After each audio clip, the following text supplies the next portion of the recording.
Marhaba. Good morning to all of you.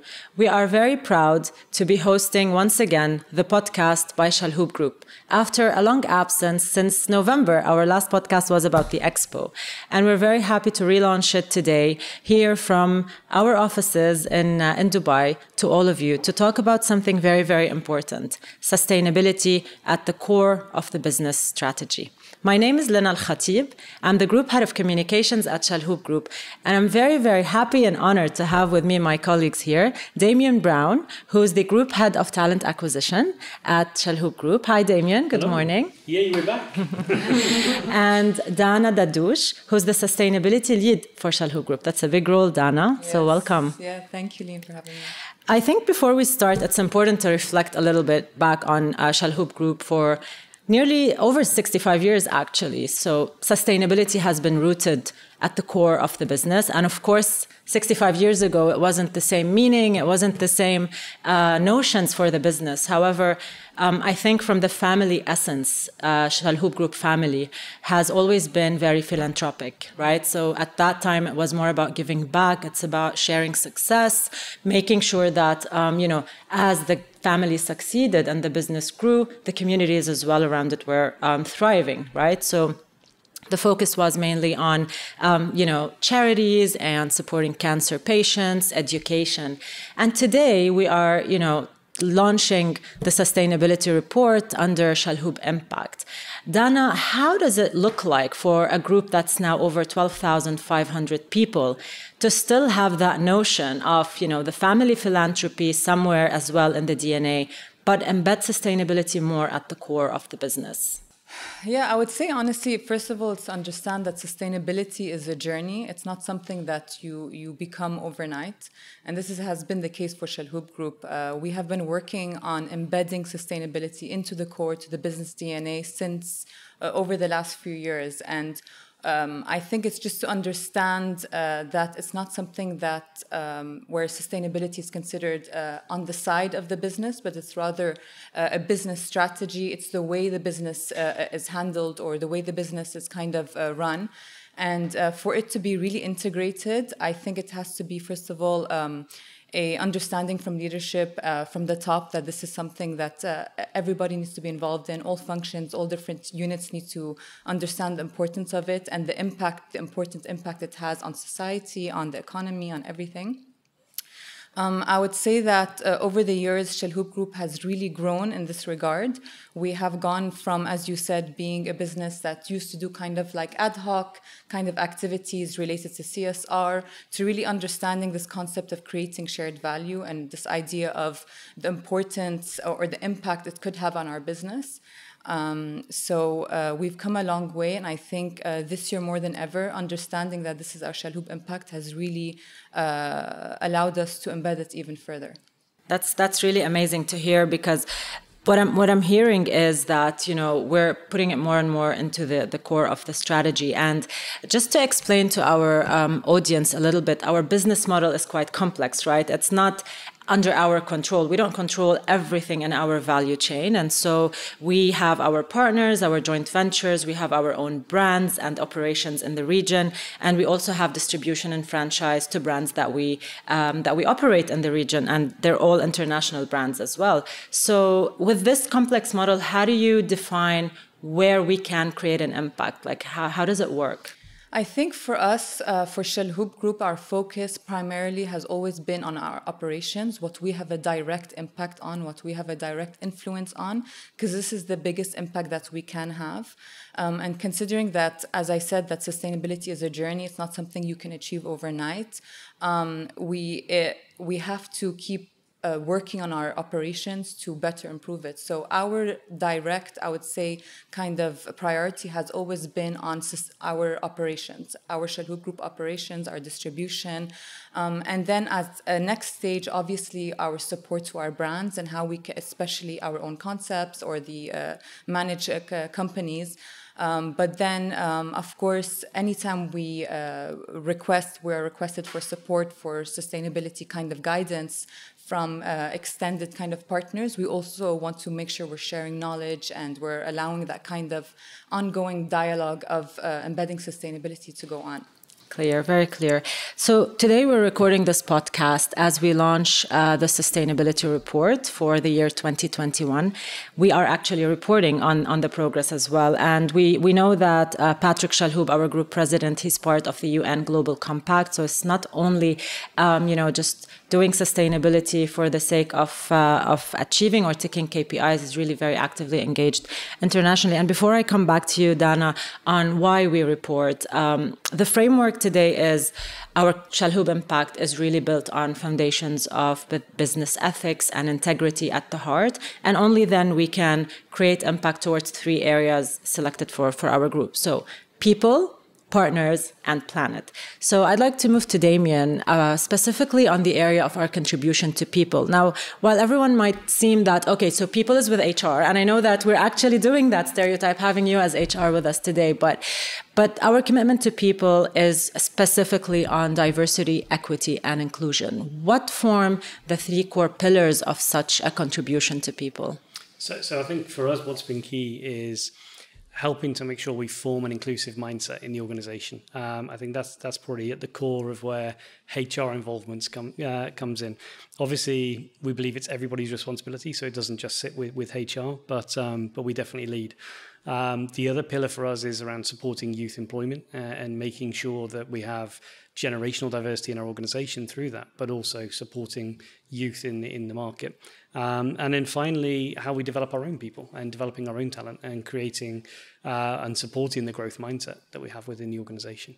But I think to your earlier point with Dana, I think, in terms of the organizational sustainability, that obviously impacts our partner selection too. When we're looking at our partners now, partners are attracted to us because of the way we take this seriously. We're attracted to them by their standards for sustainability. So I think it really touches every part of our organization now.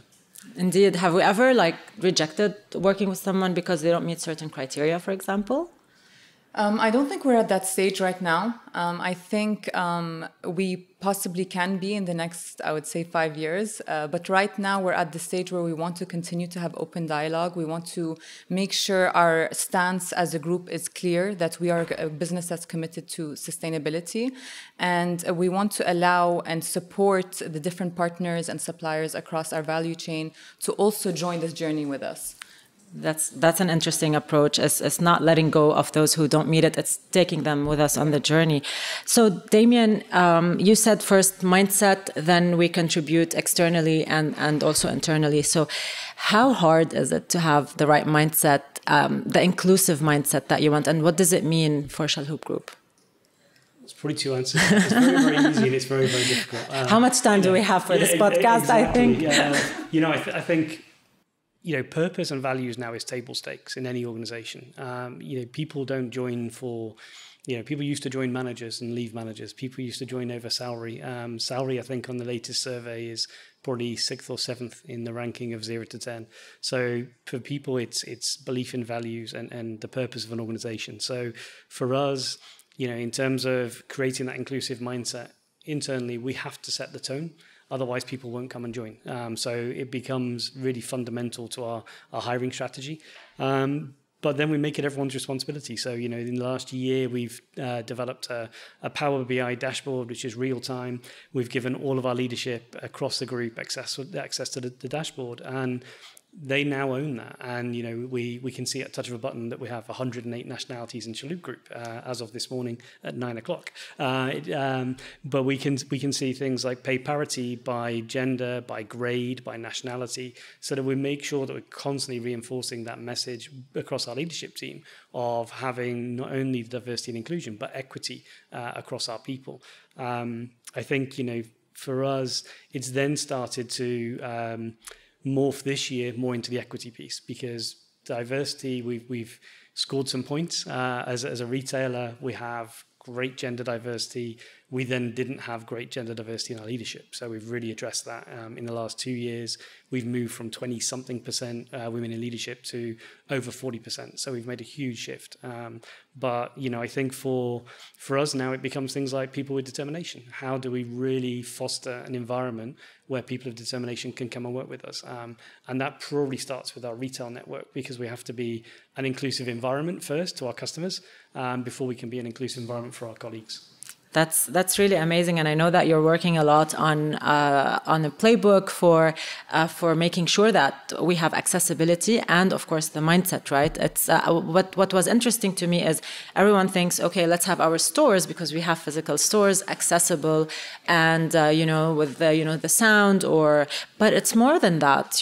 What you're doing, you're really changing the mindset on recruitment as well. Can you tell us a bit more about that? Yeah, so I think for us, when we're recruiting, we lead with our value proposition, with our purpose as an organization. I say for us, that's first and foremost what people want to hear about. But what it then means is we look at different channels to hire. So we are looking a lot more at partnerships in the community. So we have a partnership locally with the school chain in Dubai, where we're supporting 15 and 16-year-olds to come and have work experience, but a meaningful work experience. So either a paid weekend work or an internship within departments like comms and like treasury, so people can come and get real world experience. So I think the youth empowerment and youth development has been really critical to our future recruitment strategy.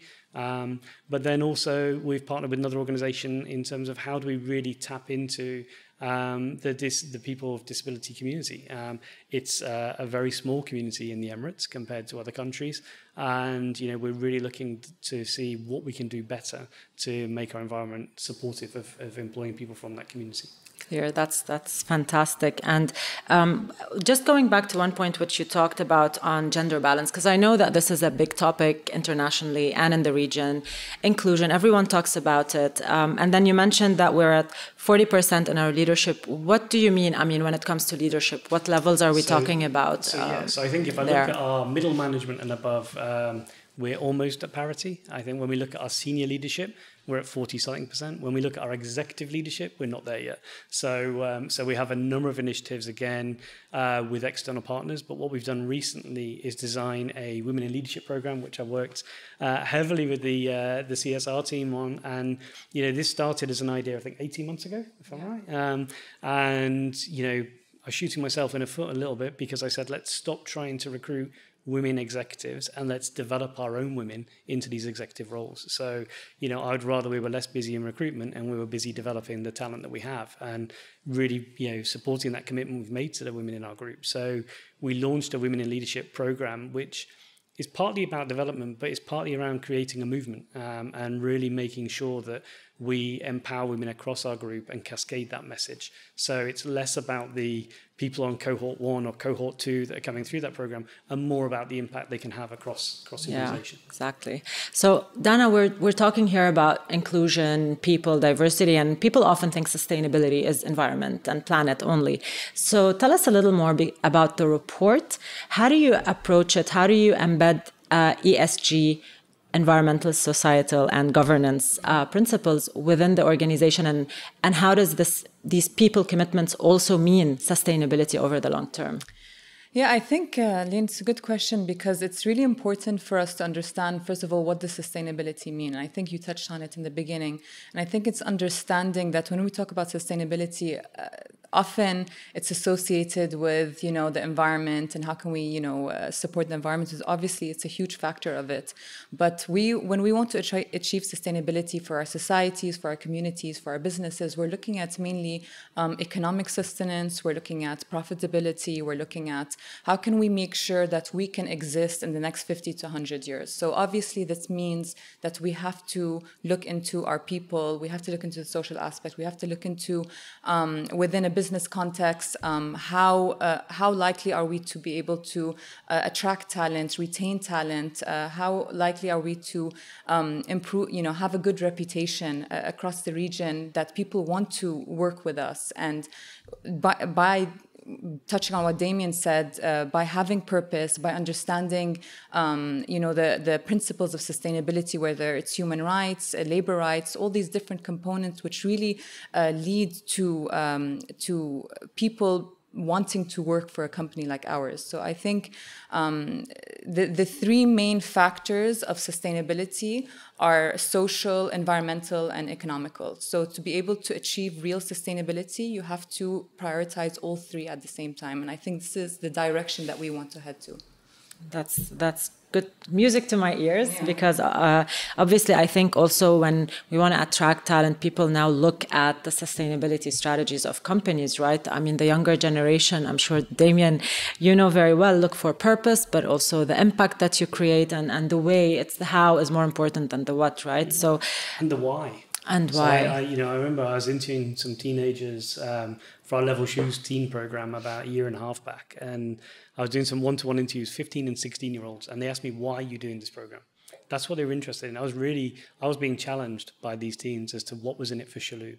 And so really trying to bring to life, why this was important to us, and that it really was part of our core. This was our, it was a genuine purpose. This wasn't a give back opportunity to the community. This was something that we were serious about. How do we really help people understand careers in our industry? But how do we give those opportunities so that we stop calling youngsters snowflakes when we don't really give them the opportunity to come and get some experience? So it really, for me as a parent of two teenage girls, it was something that was close to my heart. And it's something that youth definitely ask us and challenge us on. Certainly. And it's now beyond just, what are the benefits you get at this company? It's more, like Chalhoub Group's purpose, to inspire, exhilarate, and delight. And we're guided by values of respect, excellence, and entrepreneurial spirit. And I think now everyone really wants to know, what does that mean? What are the actions behind those? And hold us accountable, I guess, right? How can I be an entrepreneur? Exactly. So how am I an entrepreneur in a big corporation, and how does that work? But I think this is back to our value of entrepreneurship. Your pillars were mindset, diversity and inclusion, youth employment and employability externally, and the third pillar was growing our own people. So tell me a little bit more, tapping on the entrepreneurship, about how you embed this within the culture and help our own people grow at the group. So we have our own incubator called the Greenhouse, if anyone wants to look it up. Super exciting project. But through Greenhouse, we run a program every year called Ibtikar, which gives all of our employees the opportunity to be an entrepreneur. They can bring their ideas to the table. It's a Shark Tank type approach where they come and pitch. That really gives a fostering of that mindset of entrepreneurship. So that's one small example. We have our own university, Chalhoub University, which runs across our group, and we're looking to develop both skills, behavioral, technical, across all of our employees to help them on their career journeys. And then, as I say, the biggest sort of headline grabber we had recently was our Women in Leadership program, to really help develop our women in middle management. We had some great feedback. We've had internal speakers, external presenters. I was privileged to be at the launch event. It was a great event, and amazing to see so many of our strong women leaders in the one room. But that really is at the core of what the group are trying to do, is to develop, foster, support, invest in our internal talent. Yeah, actually, we have a whole podcast about Chalhoub University. So if anyone wants to go back in time, you're more than welcome to have a listen and watch that podcast. It was really fun, done by the people themselves as well. For Women in Leadership, one of our external speakers, Damian, when she reflected back to us on her experience, and she said, I am telling this to everyone I meet, that when I went to speak at Chalhoub Group's launch of Women in Leadership, their presidents were there the whole time, from 2 until past 7. And they didn't just come, present and open and leave. They actually stayed. They were actively listening. They weren't on their phones. And that shows the commitment of the leadership towards such programs. And we never thought of it like that, right? We take it for granted that, Patrick is a big sponsor. The presidents are actively supporting. But, sometimes it's nice to hear it from external. So I think it made me very, very proud, right? Yeah. I think we have some great success stories, don't we, that those presidents are proud of. I think the amount of people in that room who, they started in a store as a store manager and they're vice presidents in our organization. So we've got women who've grown through our group on amazing career journeys. And I think those are our pin-ups now, as really showing the way. But, as you say, it's working for a group that's committed to it, and it's not just a slogan on the wall. Yeah, and exactly. As you know, from a comms perspective, it's never been our thing to have tick box exercise that we should do this and tick the box and, great place to work and all these different things we've had as accolades in the last couple of years have been an external validation of what we know we're doing. But it's not the end in mind for us to have these awards. It's a nice byproduct of what we're doing, I think, as an organization. I know. And as our president of People, Wasim, he always says, it's the behaviors, the daily behaviors that are what's behind this. And we need to consciously and consistently do it every single day. So Dana, coming back to sustainability reporting, right? So we do all these things. It's no longer CSR initiatives on the side of the business. That's why we're not calling them initiatives. They're really how we do business. Tell us a little more how you go about reporting. How do you set the measurable commitments and work towards them? How's your experience been like? Yeah, so we have been reporting since 2015. It's a year after we became members of the United Nations Global Compact, which makes it mandatory for us to report on an annual basis on our progress towards achieving the UNGC principles of anti-corruption, human rights, labor rights, environmental protection. And so we have really grown over the years in how we report. And one of the biggest components of reporting is how you measure your progress, and it's data. And so I think over the years we have definitely gotten better at showing our progress with data. And this is something I think the group also has really been placing a lot of focus on. So when we prepare for an annual sustainability report, it doesn't just take 2-3 months. It actually takes almost. I know, I've witnessed your hard work, Dana. It takes around 9 to 10 months, honestly, between starting off with obviously hiring a consultant who's going to support us with the journey. The next step would be to do a stakeholder engagement, whereas we want to be able to talk to different people across the group to do stakeholder engagements internally and externally. So with the major functions within the group, obviously with talent acquisition, talent management, with legal, with strategy, with just different functions to understand what are your priorities, your business objectives, what are the challenges you have been facing, and where do you see yourself going in the next 3 years. And these are the discussions that we have every single year to really understand what are the priorities and objectives for the business. And so using all this information we get, we obviously need to try as much as possible to back it up with clear KPIs and data. So we make sure we have very clear set KPIs. Using these KPIs, we also make sure that we have 3-year targets that we discuss with different functions. We make sure that we renew these targets every year. We assess them to make sure to see that we're doing well. If we're facing issues, we try to see how we can improve.